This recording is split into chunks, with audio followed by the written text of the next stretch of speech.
Hello everyone, welcome along to this session on reflective writing presented by CILIPS Scotland, but as you will know, as you're all from all over the islands, then it's relevant to you all, I'm sure. So welcome along, glad to welcome you along to a CILIPS Scotland event. My name is Sean, I work for CILIPS Scotland. We have Kirsten here as well, and Leah, who are also part of the CILIPS Scotland team. We'll be monitoring the chat, so if you have any problems or anything, then do just please use the chat to communicate with us, and we'll do the best to help you while our speakers are speaking. As always with these events, if you can leave your microphone off, just to avoid any background noise, that would be great. Put your camera on if you would like. Great to see people's faces and as the presenters are talking, but equally perfectly fine to leave your cameras off if you would like. We have enabled captions, so if you do require captions, you should be able to turn them on or off using the controls at the bottom.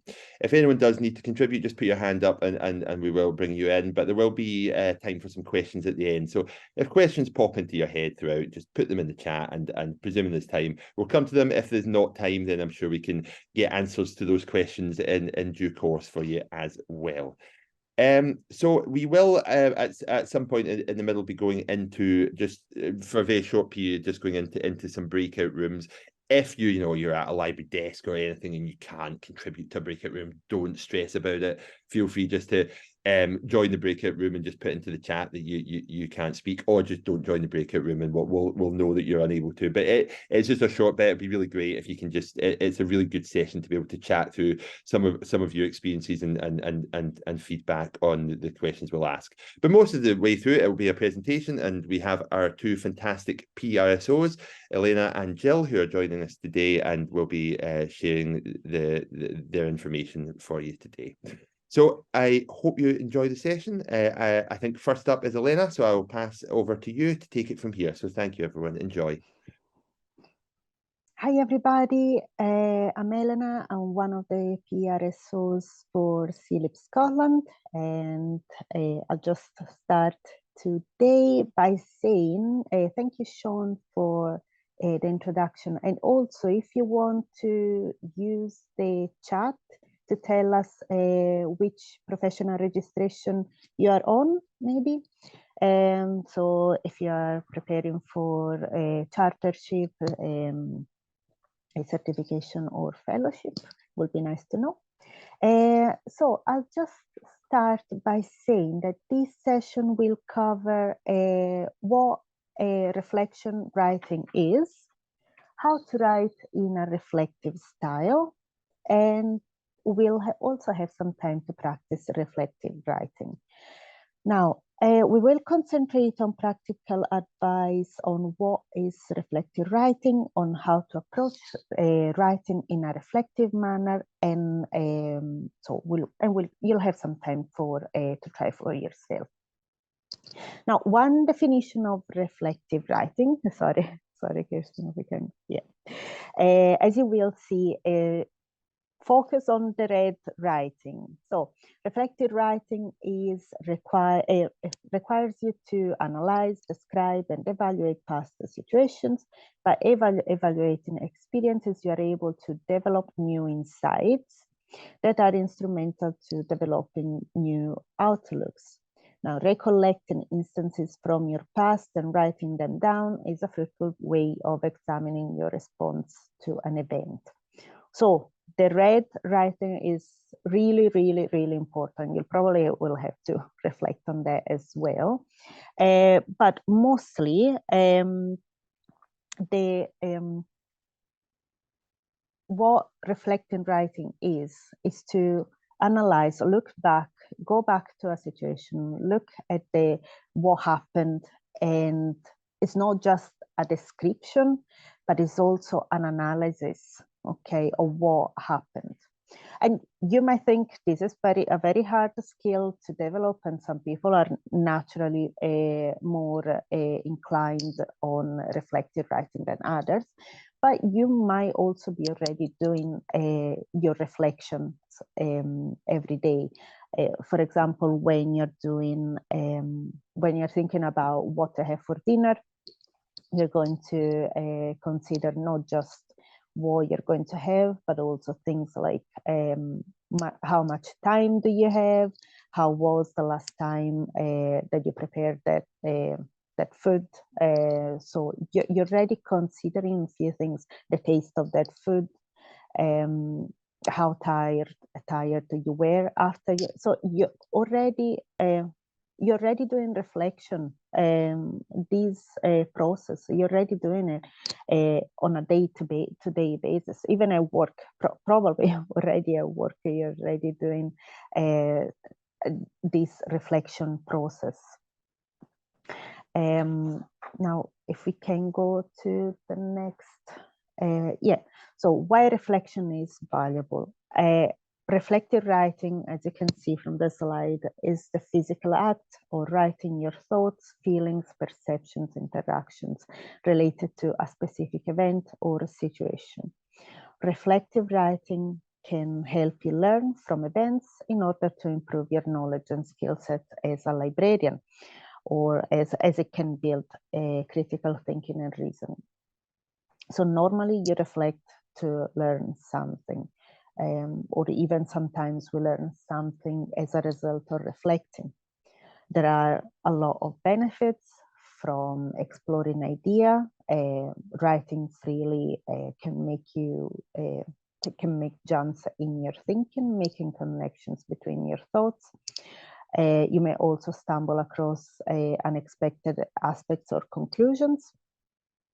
You can develop your writing style, developing the ability to put your own thoughts into words. It's an important academic skill that takes practice to develop and feel comfortable with. For instance, in a journal, can take risk and find your voice. From a personal and professional development, allows you to build confidence. You can look back and see how you have progressed. It is a permanent record that you can look at back. Personally meaningful, oh, sorry, can we go just, okay, yeah. Personally meaningful solutions can also be developed, showing you, showing how you work in practice in a way that has integrity and meaning.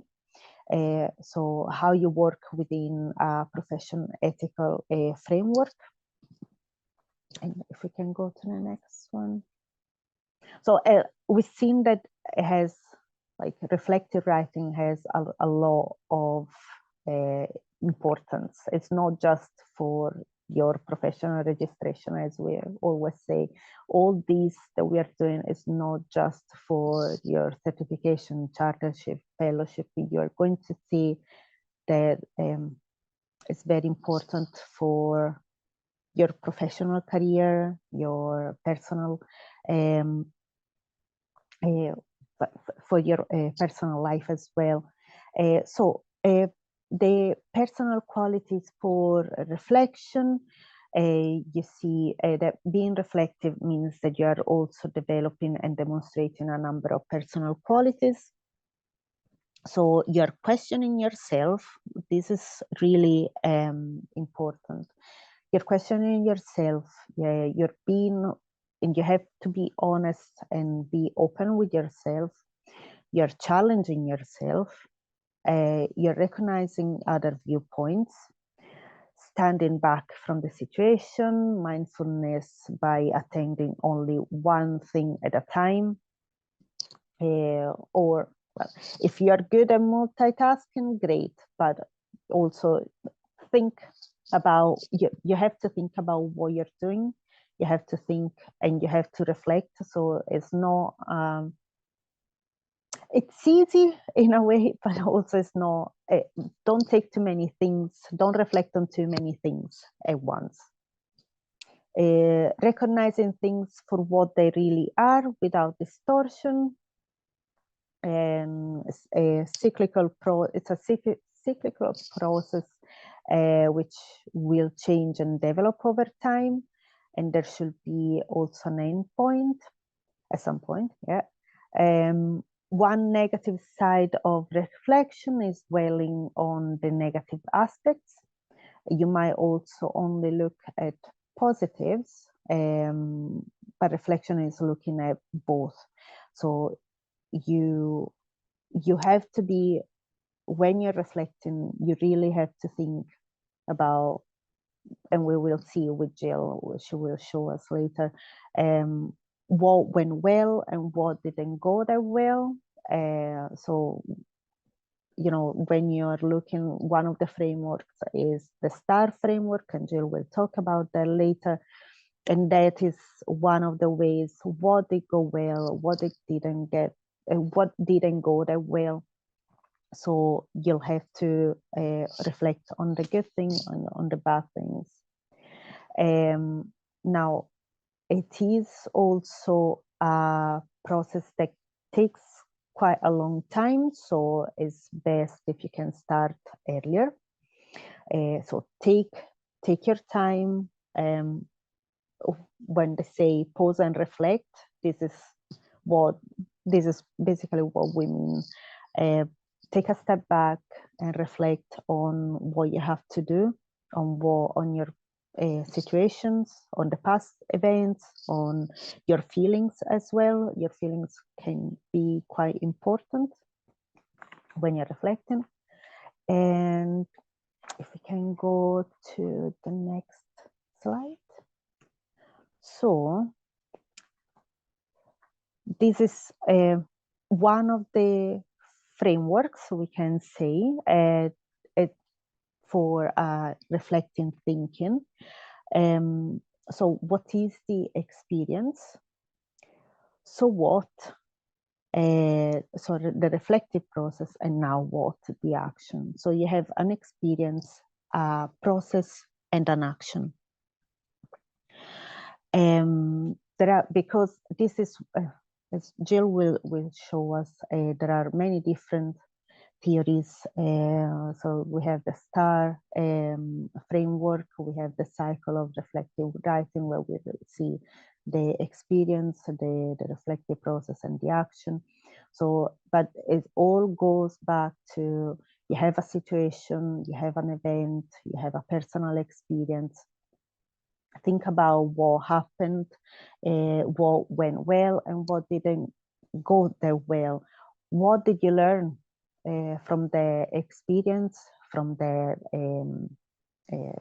situation, from the event, and then take action. So what are you going to do when you have learned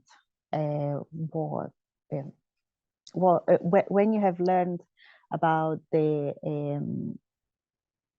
experience? So what did you feel when you were in that situation? What did you feel when you were at that event? And what you were feeling when the things went well and when the things didn't go that well? And so taking from there, what's the action that you can take? Also, because you're reflecting on the past, but you're reflecting for the future. So what are you going to do with that new knowledge, with that new experience, with that? Did you develop a new skill through that experience? So this is all part of this process. That's why it takes a long time. This is why you have to take your time to do a proper reflection. And if we can go to the next slide. So you will see that it's a lot of thinking that you will have to do during this time, and probably this is what is going to take you, it's going to take the longest time probably to do your reflective properly, because we've seen it's a long process. You're reflecting on the past, you're reflecting on your current situation, and then you are thinking about the future. But there are some useful phrases that you can use. So, and you will see these are the some useful phrases that you can use while you're thinking about, well, while you're writing about this process. So, for example, for me, the most significant experience was at first I did not know, and this might be due to having analyzed the situation. So, at this point, you are thinking back about the situation, how I now feel. So, a lot of feelings involved. I have learned that. So, is that part of I have gained new skills. I have gained more knowledge in this field. I have gained more knowledge in this area, and you will see this obviously ties back with the PKSB.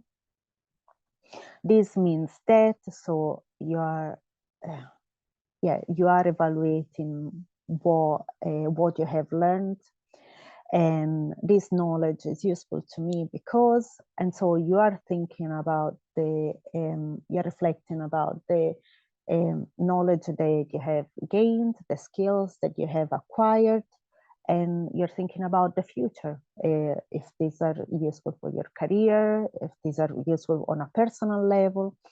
And now I need to, so this is the action that you have to take. This is the action that you will take.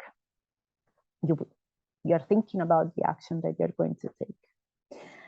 And so I'll pass on to Jill. Hello, thank you very much.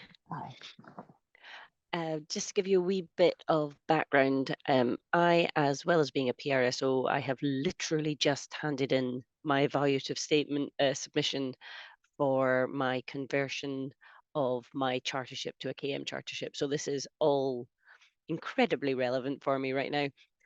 So hopefully, if you have any questions, and I know we already have some questions about word count and things like that, then I can tell you my own experiences towards the end of the session. So, reflective writing includes evidence. Now, as Elena said, the reflective writing that we've been talking about has been taking on learning from your own personal experience. You've been reviewing what's been happening, how you felt about it, and you have used your own personal experience to reflect and grow. But you might also be required to draw on the views of others. So, for example, your mentor, if you have one, or your peers in group work, or people who have evaluated something you produced, like a line manager or something like that. Or if you gave a presentation to somebody, you could have maybe received feedback from the audience, that kind of thing. So you need to incorporate all those views into your reflection too. You can also do personal reading and personal development that will make you change the way you feel about something you've already done in the past. So if you do that, then don't forget to note down for your PR submission, of course, this is, you need to note down where you found that feedback, where you read that reading. So put references in. This will be really important to do as you go along. Eleanor was mentioning the benefit of keeping a personal journey diary, journal as you go through. And that is so important. If you do your reflection early, as soon as you've done the personal experience, say you go to an event or you give a presentation and it didn't go well and you're reflecting, use the what, so what, now what, or the star that we're going to come on to. Use it on that day. Don't wait until you get round to writing your submission and then try and work out what you felt at the time. It's all about how you feel and how you learn from those feelings. So do the reflection as soon as you can and do it while it's clear in your mind. So we can chat about the STAR task now. This is another model. So earlier, Eleanor discussed the what, so what, now what model, but this is another one that often comes up, which is STAR, situation, task, action, and result. Now we've got a number of benefits written up on this slide. Personally, not going to agree with absolutely all of them. Keeps word count concise, for example. We are on quite a tight word count if you're thinking about your evaluative submission. And I don't think that necessarily situation, task, action, result does keep your word count that concise. For the statement, it's brilliant for working on your evidence as you go along. It's a really good structure. It helps you think about, well, we'll go through it one at a time. So situation, you'll be thinking about what was involved, who was involved, what was the challenge, what was the issue, essentially. Then you do your task, which is what was the goal, what was the objective of what you want to do. Action, what did you do? And why did you do it that way? And then there's the result. So what are your thoughts about the action you took? What are your feelings? What changed as a result of that action? What was the outcome and what did you learn? Now, the thing that immediately pops up to my mind there is there's an awful lot of description before you get to the result, before you get to the thinking and learning. And in this slide, we have suggested that the situation and task could be joined in one sentence, the action could be 2 or 3 paragraphs, and the result would be the final paragraph. Now, that's perfect for, as I say, your ongoing reflection and your ongoing journal. I wouldn't say it is the right balance for your actual submission, though, because you need, if you were just focusing so much on the first 3, that could be very descriptive. What you want to be focusing on is the feelings and the result and the learning. So one of our other PRSOs has created the librarian's way, which is STARCH. So it's situation, task, action, results, then consistency and honesty. And this is reminding us that you've got to put in your feelings, you've got to put in your honest reflection. So for the submission part of things, less talk about the descriptive parts of the star, and more on the end outcomes and your feelings and how you felt about that and what you learned about that. When we're talking about your actual submission for professional registration, you want to be moving as much of the situation, task, action into the annotations of your evidence. You would have an evidence piece and you'd be able to annotate that and say, this is the situation, this is what we needed, and this is what I did. And then into your reflective statement, that's where you're going to be really pushing the how this has made me feel, how did it go well, did it go badly, what will I do in the future, that kind of thing. So we are going to do a breakout task now, if you don't mind. What we've got is, now Kirsten, have you got that document? Did that get sent round everybody with the 3 different? It did, yes. So everybody should have had an email from me 2 days ago, or if you're a late booker, yesterday or even today. And one of the links in that was to our Google Drive, where our PRSOs have kindly uploaded a couple of examples of reflective writing. Leah, Sean, I think I shared it earlier as well, so perhaps we could pop the Google Drive link in again, and it's there along with a couple of extra examples that we got today as well. So I'm just going to add that in a second, so just give me a moment. Okay, so the first thing I'm just adding here is the Google Drive link. So you should hopefully all be able to click that and get access to it. And then the next thing I will share, so is the Underestimate the Power of Self-Reflection. Is that the correct document, Jill? Yeah. It's called Examples of Reflective Practice. Okay. Is that the link you shared earlier, Kirsten? It's actually in the Google Drive. It's in the Google Drive. It's So the just that one link document I've sent is where you'll find it. So when It'll you be go, there, yeah. if you Now, can, click that, and we will share. What I will do is I will just, would it be all right if I shared my screen and I can pop it on? Of course, yeah. I'll stop and hand it over to you, Jill. Just so that, I'll try and make it big. I mean, people won't be able to read it, but at least you'll get an idea of what I am talking about. Can't make it bigger. Why can't I make it bigger? Never mind. Okay. Share my screen. And I will go for the Word document. Share. Now, I really would have liked to have made that bigger, but for some reason it is just not wanting to do so. So I'll just have to describe what we're seeing because no one can possibly read that text. What we've got here, we've got 3 examples of reflective practice. In each example, it's the same issue, it's the same task, it's the same situation, but there are 3 different versions of whether the writing is particularly descriptive, whether it's reflective, whether it is a bit of both. Now, be interesting to see if you think that any of these would be suitable for you, professional registration submission, or whether you'd make changes to all of them, or how you would feel. So if you are in a breakout room and nobody has got access to the document, do pop back into the main room and let us know. Or here's another thing you can do. You can just, in your breakout rooms, share any feelings or any examples you've had of your own efforts in reflective writing or any top tips you've got. Basically, we would like you to use this as an opportunity just to discuss reflective writing. Any thoughts you had on it at all. You can use these examples, or as I say, you can just discuss your own. I think we're ready to pop in then.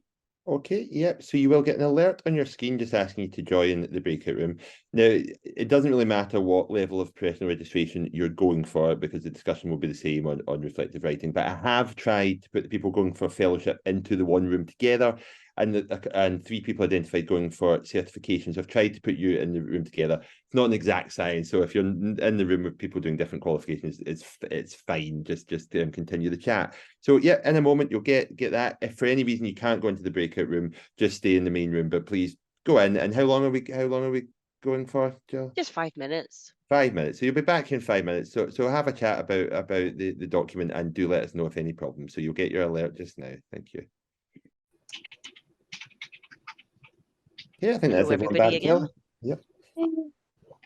Fantastic. So, I hope everybody had a chance to either chat about their own reflective writing or the examples of reflective writing that we had prepared for you. Now, this was Jill, so prepared can I by... interrupt just quickly? So Oh, yeah. Amy just asking, do you want to just ask something quickly just now? Just if there's something pressing you've got in your mind? Even unmute and ask, or you can put it in chat.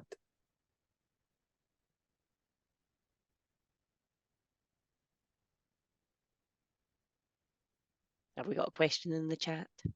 The reflective. I can't see You it. can't speak out loud. No, that's fine. We'll come to the question just at the end then. Cool. But it's just is reflective Excellent. writing also a way of doing it in evidence? But then I think you'll cover that anyway. Also, sorry. Yeah, Thanks, Amy. grand. Good question.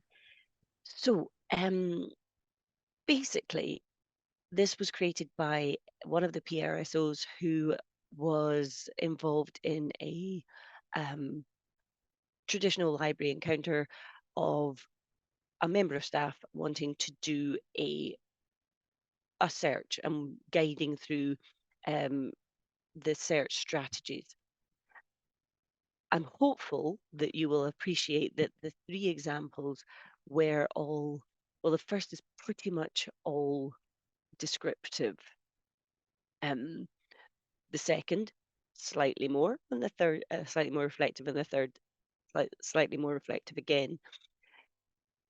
A couple of things I'd like to highlight.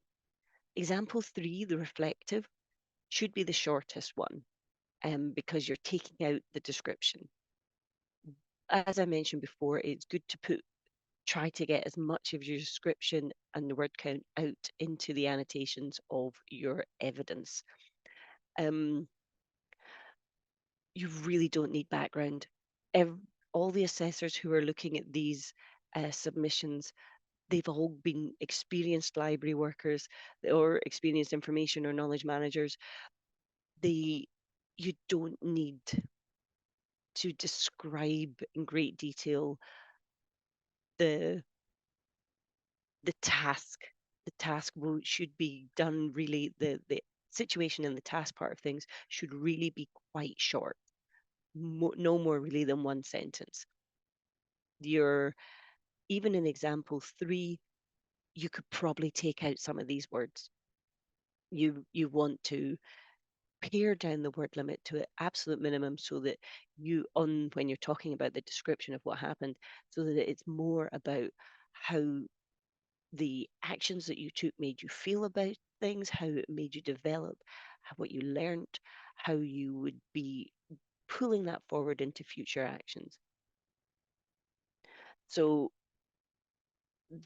we will be handing this out, but with the information, but what I'd like you to think about is it's probably still a bit wordy. It's probably, you could even pare it down further. And coming back to the slides now, so I'm going to stop sharing. How do I stop sharing? I've got new share, pause share. I might just politely try and overtake you, Joe, if that's an easy I way have to stopped start. sharing. Here we I go. love it. Okay, so we're going to go back to the slides, because I've got an example from my own. If we pop into slideshow. Hey, lovely. So when we're talking about word limit, this is even more, I had more of an issue with this than you might imagine, because the submission that I just put in was the conversion from having a chartership already to a KM chartership. For that, the word limit, I kid you not, is 500 words. And you still have to deal with all 3 criteria. So, I mean, I am talking about really pulling down your words. So first version of the task and the star, it wasn't really reflective at all. Very descriptive. And it's short and to the point. I'll give it that. It's got very little word count, but it's not got any reflection in it at all. If I move on to the next one, it's exactly the same situation, but I've included what went wrong. Now, we said importantly, you have to think about what went right and what went wrong. So here, the first one, I had gone straight from the start point to the end point without considering what was going on in between. So, new policy that was submitted, rejected, disaster. Why? Then you think about it. Why was it rejected? What had they not done? What should I have done differently? Still a very descriptive couple of paragraphs there. I've described what the first document was like, and I've described what the new document is like. I didn't need to do that, because in my evidence, I have 2 pictures, 2 screenshots comparing the 2. And that is a single piece of evidence, which I then annotated to say, look, this is a dry ISO-based business-like Word document. The second one, bright, plain English, colourful style. You can put that evidence with the annotations. You put the annotations into the evidence. You'll notice here, I've used the word on reflection. Now, I struggled with this phrase a lot, because my gut feeling is if you have to say on reflection, it's probably not reflective enough. So maybe stick to those phrases that Eleanor highlighted earlier, which basically mean the same as on reflection, but I just don't want to upset the assessors too much. And as I say, if you are using the phrase on reflection, the one thing you've got to do is make sure that those words that follow are actually reflective, because just saying the words on reflection is not going to con anybody into believing it's reflective if you aren't actually being reflective. So in the third, I actually did take out that phrase, but I have used things like, I have used reflecting, I have used on review. Basically, the text should be in your voice. What do you want to say? And don't just make it a We cannot give you a guidance exactly of how to say this, that, and the other, because it should be in your tone. You'll see here, it's again exactly the same story, but I've got footnotes in to explain what the ISO is. So I've not killed word count there, because footnotes are not included in your word count. And I've got a reference to the annotation to show the differences in styles. Basically, anything that you can drill down and get rid of extraneous words or phrases, do so. Really importantly, come back to it. Just write it. Do as much of reflection as you feel you can, and then maybe in 2 or 3 days' time, or even a week later, go back to it, and I bet you'll be able to take out some words or add a bit more reflection in there. Cool. Next one. Now, this is a bit of a summary of what you must not do. It is not a straightforward description. You don't just tell the story of what happened. You need to learn to pick out what you've learned from either the event or from your reading or your classes, and how you can apply that learning to the future. You're looking back on the past to inform the future. Now, it's not a straightforward decision. So in my example there, I just showed you, I went from A to basically D very quickly and didn't tell you about what was going on in the middle. Got to say good sides, bad sides, and think about problem solving. Is there a there might not be a single right answer. You might have to think about other things. And it is not impersonal. It has to be about what you thought and you felt, and in your voice. Complacent. I love the notes that have been left for us on this one, because it says it's not about blaming others for things that went wrong. It's like, yeah, we're no blame culture here.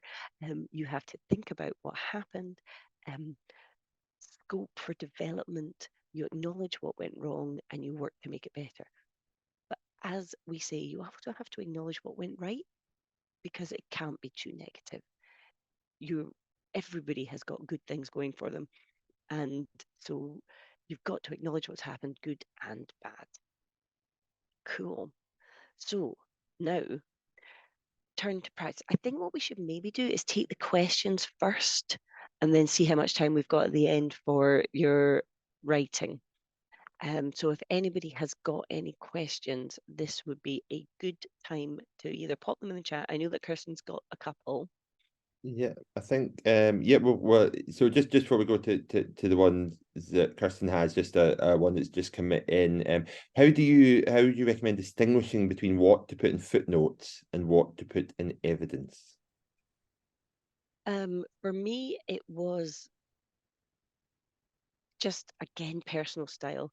If it was something that was purely like explanatory about the text that I was writing, so in this I was referencing another document, I was referencing an ISO, then I would explain what that was at the bottom of a footnote or an endnote.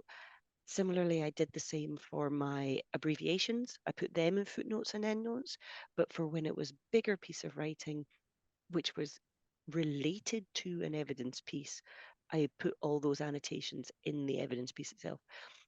Your annotations on the evidence, incidentally, I must say, you should try and put reflection in there too. That's where you can really, really go wild with the reflection, because you don't have a word count on your annotations in the evidence. But you want to be able to refer back to that. So if you're really struggling with word count in your evaluative statement, put the highline, put the main reflective outcomes in there, and say, refer back to the fuller reflection that you have included in your comments in the evidence. You have to show all your reflection, of course, in the evaluative statement for it to be really, you have to show your reflective practices and processes in the evaluative statement. But if you're really running out of words, please put reflection in your evidence as well. Thank you, Jill. Kirsten, do I come to you. Do you want to cover the questions that were sent in by email? Yeah, thank you. So, I mean, I think this very much speaks to what you've already shared there, Jill. But so we did have a question about how to manage the word count, and the second part of that question was about the PKSB. So I might, as some of you know, Ellen and Jill kindly did everything you ever wanted to know about the PKSB, but were afraid to ask for us earlier in the year. So we can maybe pop the link into the chat of that YouTube recording, and we can also share that post event. So I think that probably covers as much about PKSB as we could jam into, what was it, an hour and a half. One of the other questions, one of the other questions that we had in advance was about the ideal length of evidence pieces. So again, speaking to what we've already discussed, that this candidate, they're struggling to find a balance between providing enough detail and not being overly wordy. So if I've understood you correctly today, it's actually, I think, really honing in on the reflection rather than description could perhaps be the key to that. The other thing is just this idea of stepping back. You can look at it one day and think, well, that's as pared down as it possibly could be. You go back to it. Even today, as I was looking at that slide, I took out the word that. I was like, I didn't need that. I'll take that out. Which I should have done before I put in my submission, but never mind. There's always words that you don't need, or you can cut down 4 words into 2, or it was so difficult trying to bring those word limit down. They will be looking for a little bit, for a certain amount of reflection in your annotations as well. So in your evidence, you don't just do the description, but certainly keep any description that you've got really to the evidence side of things. Fantastic, thank you. And I think actually just on, I'm thinking with the oh, sorry, Eleanor, go on. Can I just say, if you struggle with the length, I was just looking back in my chartership application, and all the evidence pieces, I've kept it down lower than 2 pages to A4 pages with images as well. Yeah. And in those 1.5 to 2 pages, A4 pages, I would say give a context. Obviously, you have to give a context to let the assessors understand the situation, but mostly do a lot of reflection. Use the pieces of evidence to do some reflection there, as Jill was saying, because so you can refer when you're doing your reflective, your evaluative statement, you can reference back to the main pieces of evidence. So just, if you want to have a kind of an idea, I don't know if Jill would agree with me, but I would say keep it down less than 2 A4 pages. Yeah, that sounds good. The other thing that I should really highlight is everybody has to send in their PKSB report. We did mention PKSB a minute ago. There is a box next to each area of the PKSB that you have chosen to develop.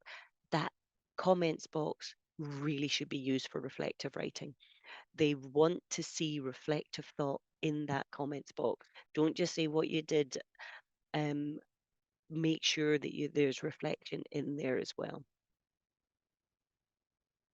That was exactly what I was thinking, Jill. Yeah, that comment box.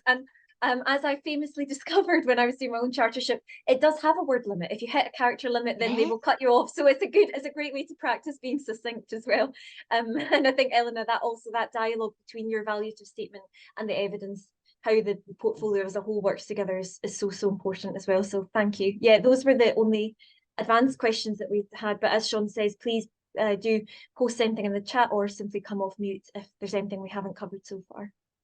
I think in my own experience, the best top tip I can give you, though, is to reflect early and often.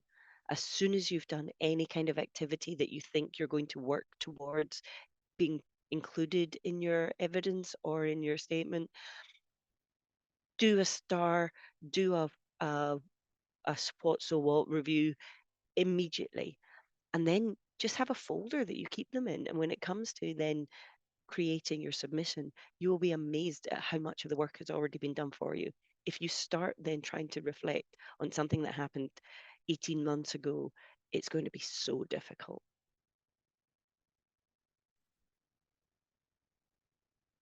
Thanks, Jill. Yeah, so I think that's all the questions we have. There's still time if anybody does have any final questions, just do the raise hand or put it in there. Yeah, and as Kirsten says, you know, if anyone can stay a few minutes past 2 p.m., then Kirsten can share some evaluative statement examples via the CILIP site if anybody would like to see them. But yeah, and Carol, so I've seen you've got your hand up. Carol, you're unmute. Thank you. Hi, Carol. Hi, thanks, Sean. I just wanted to ask about the fellowship side of things because I've finally decided to go for it. In terms of reflection and how far, I mean, I'm looking back through my entire career or just the last sort of 18 months, 2 years. I mean, how far back do I need to go? Because obviously I've learned things over the last sort of 30 years since chartership. Now, what we tend to say for fellowship is criteria 1 and 2, when you're thinking about your own development and your own place in your organization, we do still tend to ask for keep your examples and evidence to the last 2 years or so. It's when you come to the significant contribution to the profession that you can then move backwards through your career as a whole and show the development there, because it's hard to show a significant development and significant contribution to a profession within 18 months. That's great. I think in the fellowship group, I think in the fellowship guide, it's the 2-year limit is still suggested for evidence of recent development. Yeah, it's just as well because I can't remember half the things I've done over the last 30 years, you know. Sometimes last week is a struggle. Thanks, Carol. Thanks, Jill. So yeah, we've got about 4 minutes left. So Jill, is there any? Do you want to cover anything else before we? No, that's all good for me. I think Kristen's got a good bundle of documents and templates and things that we can share with the group that can help you, even just in your not for professional, not for your PR journey, but just for it can be used for your own career development or your own appraisals or preparing for a job interview, that kind of thing. Can I just say one thing? Yeah, sure. Use either the STAR or the Jill was talking to today. It's really, really, really important, not just for your professional registration, but use it for your personal statement when you're doing, when you're applying for a job. Use the STAR or the what, so what, or and now what. Use them. They're really, really, really important. Usually I was talking with someone that is doing a recruitment, and they're looking for that kind of things, especially in our information and library sector. They're looking for that when you're doing an application or an interview. So it's not just for your professional registration. That's it. Oh, and we've got a fantastic link to a brilliant article in, I think it was the Harvard Journal of Business or something, which is all about the value of reflective thinking. And of course, they're looking at it in a kind of personal career development way. Yes, thank you. Yeah, I think oh no, Kirsten's well ahead of me. Thank you. I was flapping about trying to cut and paste that, but yeah, that link's in. Do give that a click if anyone would be interested before we finish. And as we say, it's all in the Google Drive folder there. I assume everyone should be able to access that, if not on your work computer, on a personal device. But if anyone can't access files on Google Drive, just give us a shout because we can find another way to get them to you. But yeah, I think that's everything. As Kirsten said, she will hang about a little bit just after. If anybody wants to see some evaluative examples, we can share them with you. So just stay if you would like to. But if you are heading off at 2 o'clock or just now, just want to say a quick thank you to Jill, thank you to Eleanor, thank you for a fantastic session, thank you to everyone that's joining us. do get in touch. You know, if you're based in Scotland, do get in touch with us anytime if you want us to get some advice for you. But there's plenty of channels as well through the main professional registration page that you can access lots of support. But you know, regardless of where you are, you know, give us a shout. We can always put you to the most relevant person. So thank you again, Jill. Thank you again, Eleanor. Thank you to everybody for joining me on this cold, wet December day, and much appreciated. We'll see you all soon. Thank you.